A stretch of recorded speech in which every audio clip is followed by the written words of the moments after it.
And while we're doing that, I'll just describe to some of you who cannot see, we do have a poster board, a 24 by 36 poster, so in memory of.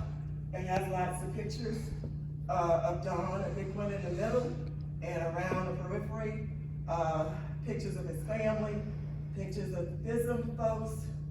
Fred Fuente told me he didn't like the one at the bottom left because that dude had black hair. That dude was him. So, and on the table, we do have the plant that we use to do the libation. We have the obituaries, and we have the candles, and then each of you have a candle on your table as well, and we have the stones. So, I don't need to introduce this lady. Those of you that know, you know. Sharon Benecke, former president of the Maryland affiliate. Let's give her a hand.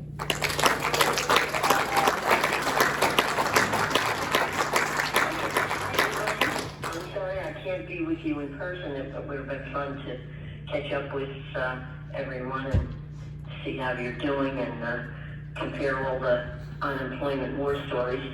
But I do thank you, Melba, for the chance to talk about Don Morris. So some of you might know that Don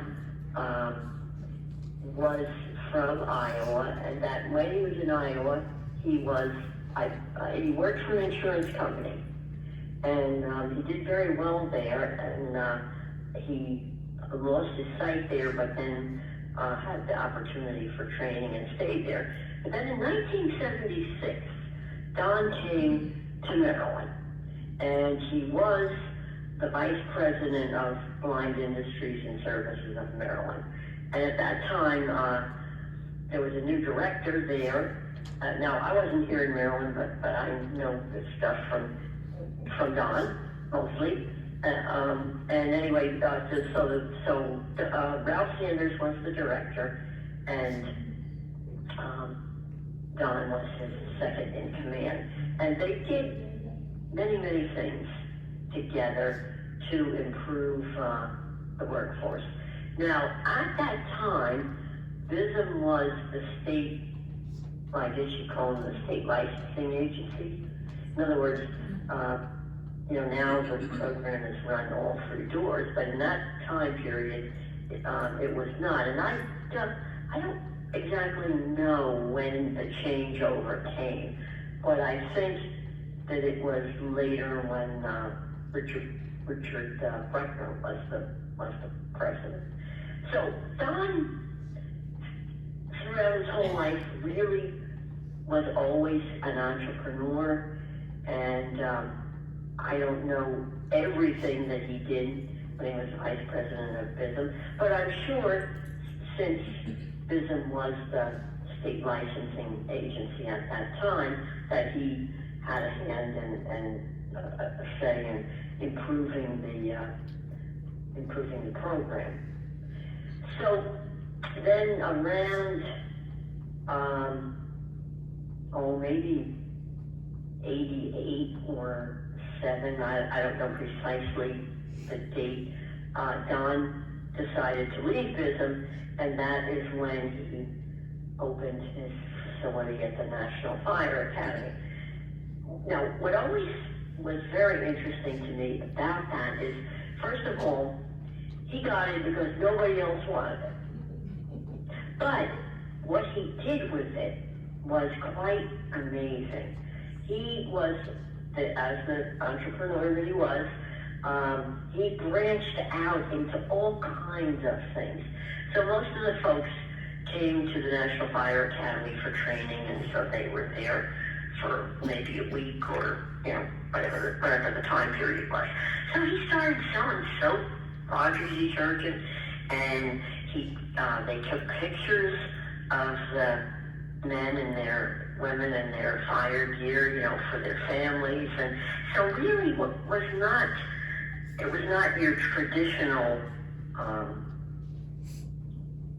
vending location.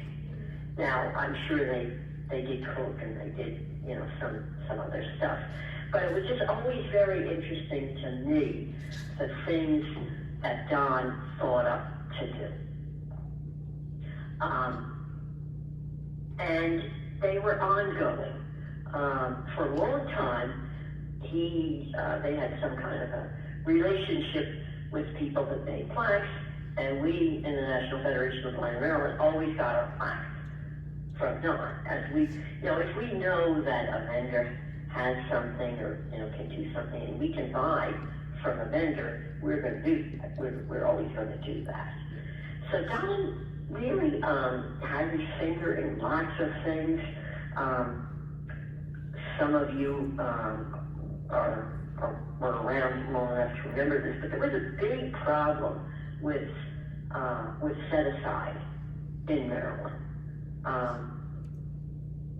They weren't collecting it, they weren't, anyway, and there was a big suit that the National Federation of the Blind was in leadership in that, and then for many, many years, the vendors of Maryland didn't pay any set-aside because of the wrongdoings that went on before him. And Don certainly had a lot to do with that.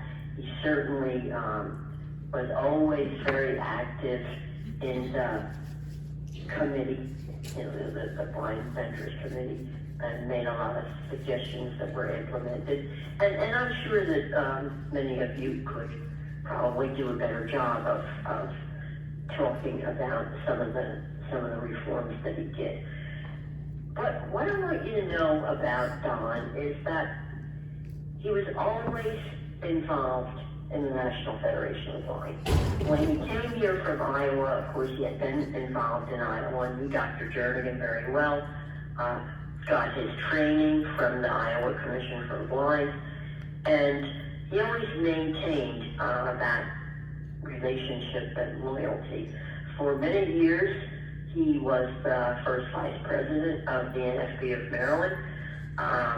He was very, very active in the late 90s, 2000s, when we were doing the capital campaign for the building. The Jernigan Institute is something that we know, and we've been in it since 2004, but it wasn't always there. And Don, with his entrepreneurial spirit, was very involved in raising helping to raise the needed funding for that.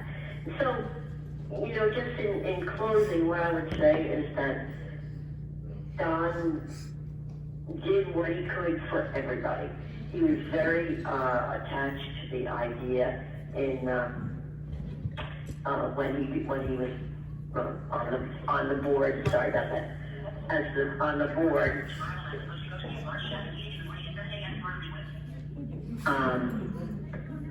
Sorry about that. Okay. So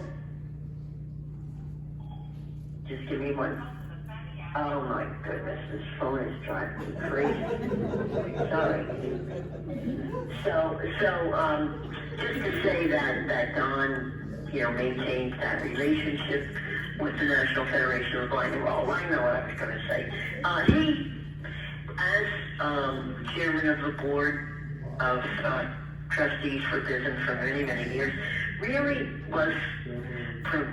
promoted the senior program, really promoted the youth programs, and so he really maintained his interest and did a great deal, and I'm sure that all of us will miss him in our own way. Don, whenever you asked him, how are you, Don, it was always lovely. That's what he always said. He was lovely. And that's a good description. So on that note, I'm going to close my remarks and say it was a pleasure to know Don, and he certainly was a lovely person. Thank you, Sharon.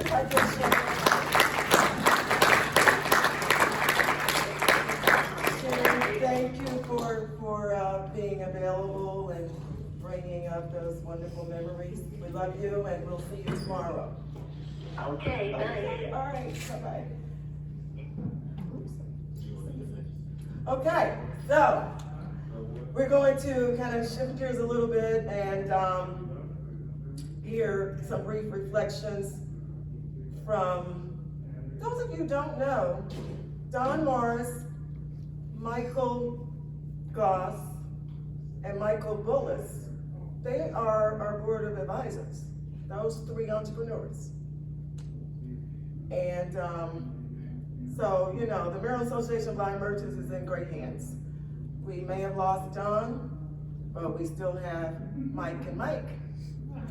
So I'm going to bring Dr. Michael Goss up to talk a little about Don, and then after Michael, after Dr. Goss, Anna Kim, Jim Papania, and then Ray Louder to close us out. So let's give Dr. Goss a Thank you, Lola. You know, you said earlier that Don got you on the Bism Board of Trustees, and he also got me on the Bism Board of Trustees, because Don was one of those guys you couldn't say no to, right? He was, and I know it's a cliche to say it, but nobody was a stranger to Don. If he entered a room and sat down next to somebody, he held out his hand and said, "I am Don Morris, nice to meet you." And you know, within minutes, he would know your life story, or know what the issue that was most pressing for you was at that time. And one of Don's greatest assets was his ability to believe in other people. You know, and if Don believed in you, you had to believe in you too. You had to know that he was putting his faith in you because he truly did believe in you. And his belief in me and inviting me to be part of the Bism Board of Trustees, and then believing that I could step into his shoes as the chairman of the board, and even then pushing me further to be on the Bism staff, and his expectations for where I was going. I'm going to miss that confidence that he held in me and in other people. Now I know Nikki did talk about Don liking a glass of scotch, and so I'm going to go a little further with that, because I know that Mrs. Jernigan pointed out that he built a poker table. And one of my favorite times with Don was in the Committee of Equalization, which met at no particular interval, but did involve a card game. And one of my favorite parts about Don in that card game was I don't think he ever won money. And I like to sit next to Don because he would give me advice, and I assumed that since he was losing, that I would not be losing, and that math didn't work out all the time. But Don Morris held an unwavering belief in the National Federation of the Blind, Blind Industries and Services of Maryland, and the Business Enterprise Program.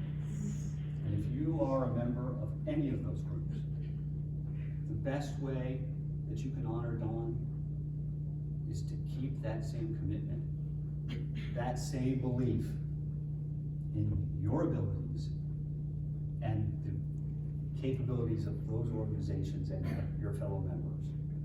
And that's what I think will keep Don's spirit alive. So that's all I have to add today. I can think of many more things about Don Morris, but I think those are the highlights.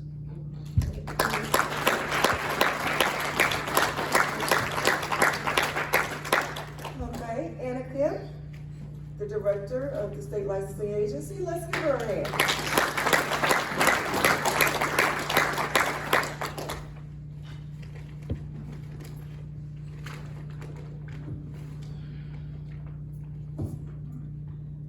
Good evening. I want to thank Melba and the NFBM for organizing this special tribute to a very special man. For those of you who don't know me, my name is Anna Kim, and on behalf of the Business Enterprise Program, the Office of Blindness and Vision Service, Tony March, I would like to extend our deepest condolences to the family of Don Morris. Whenever I think of Don, I think of his witty charm, intelligence, and warmth.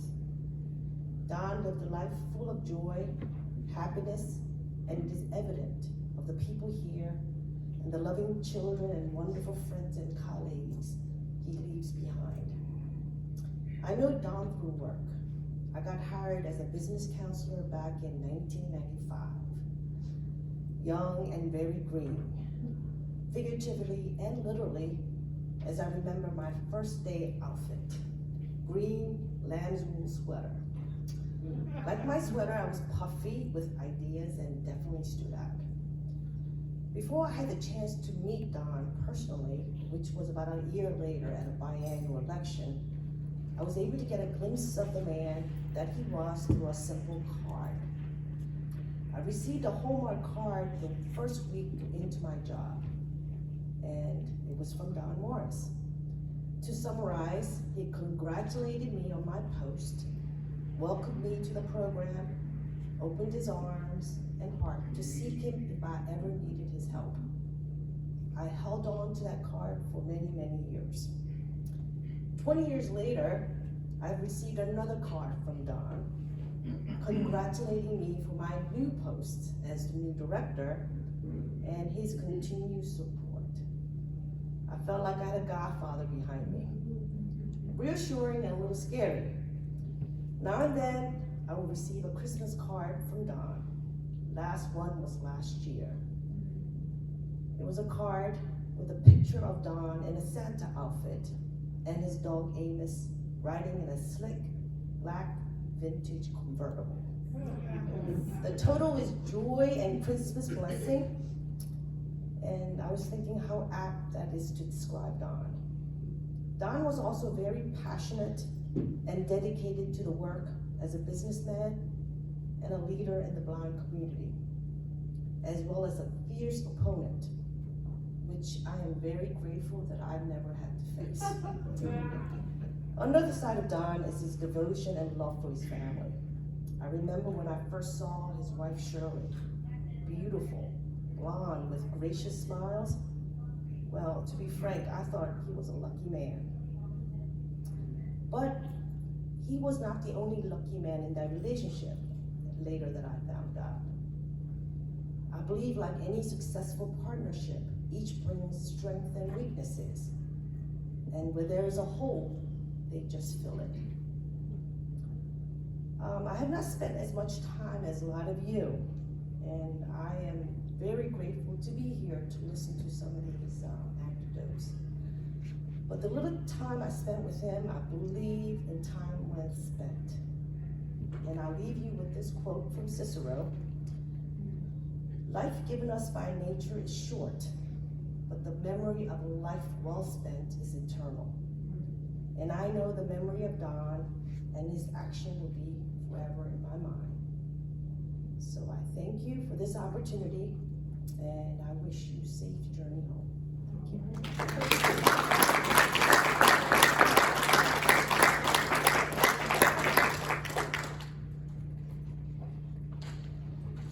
All right, we are coming down to our last couple of reflections. So we're going to ask Jim Papania, the chairman of the Committee of Blind Vendors, and ask Ray Louder, a longtime vendor, to make his way forward. And they will give us their reflections of Don. You go, Jim Papania.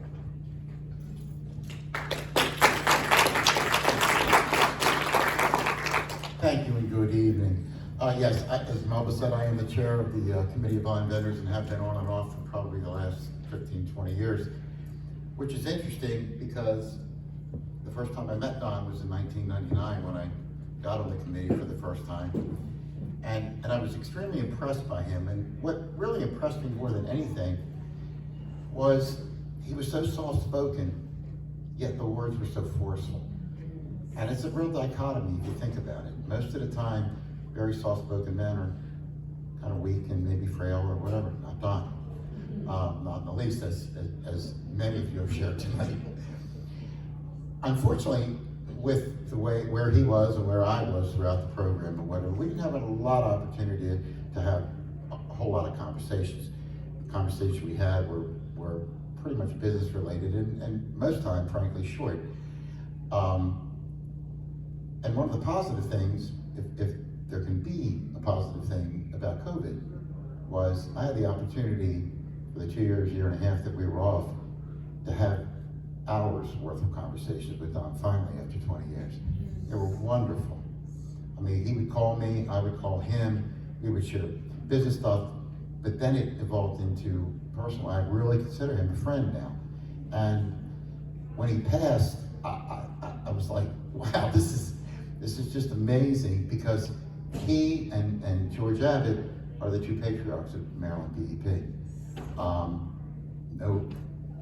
No one will ever be able to take his place, and George's as well. It's a shame that we get old. Anyway, rest in peace, my friend Don, and God bless you.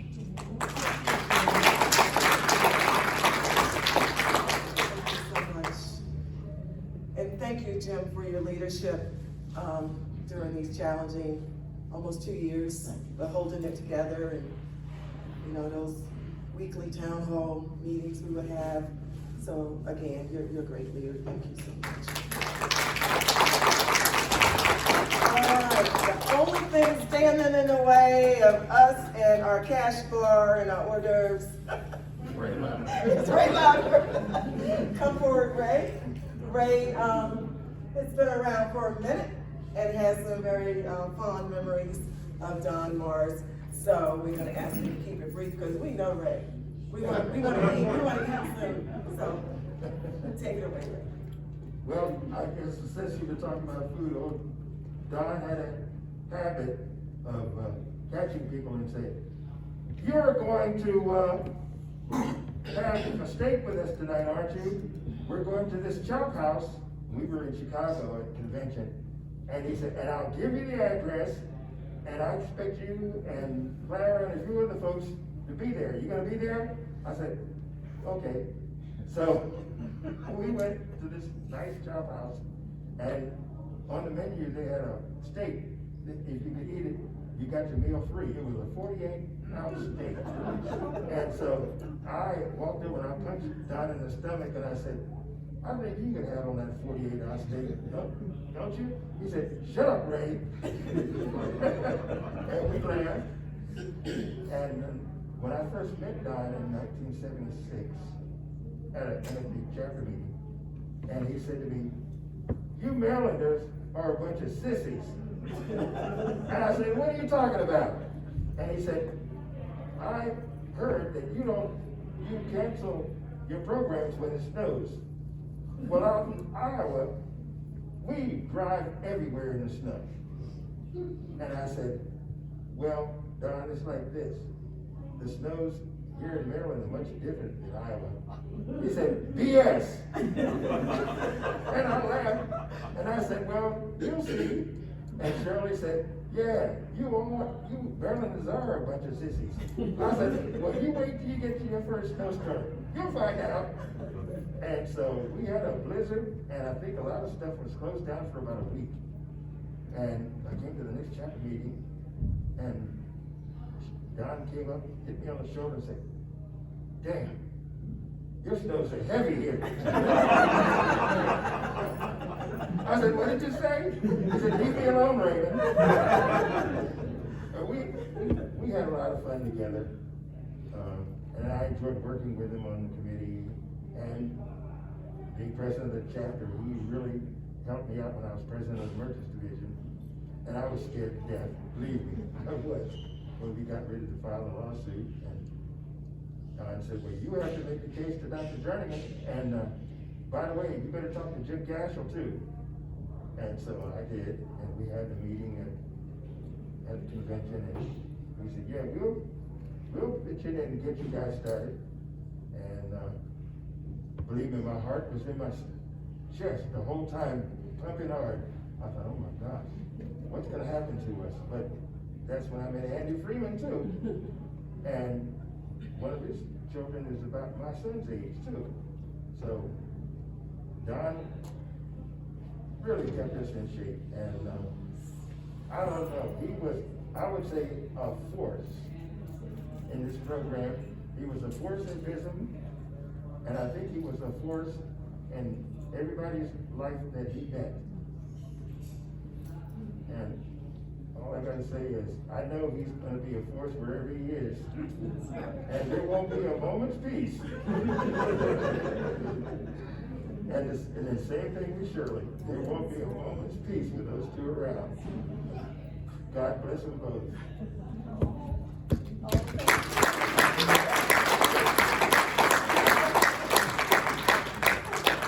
Thank you, Ray. He did well. He did well.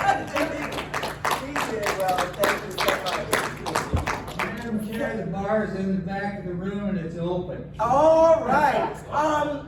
Michael Bullis, I know you didn't know Don, but you are our advisor, and I would like for you to just address the crowd, because we have a great turnout. So please come forward and at least address the crowd, please.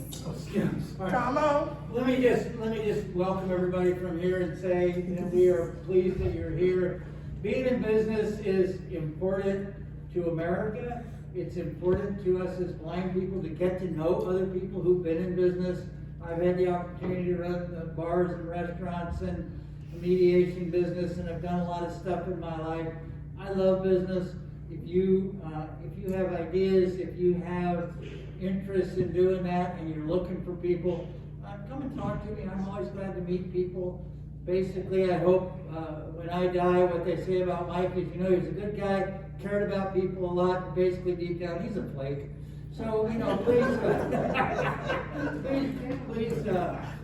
come and get to know all of us, because what you learn over time in business is that if you're going to be successful, it's going to be by what you learn from other people who are in your situation.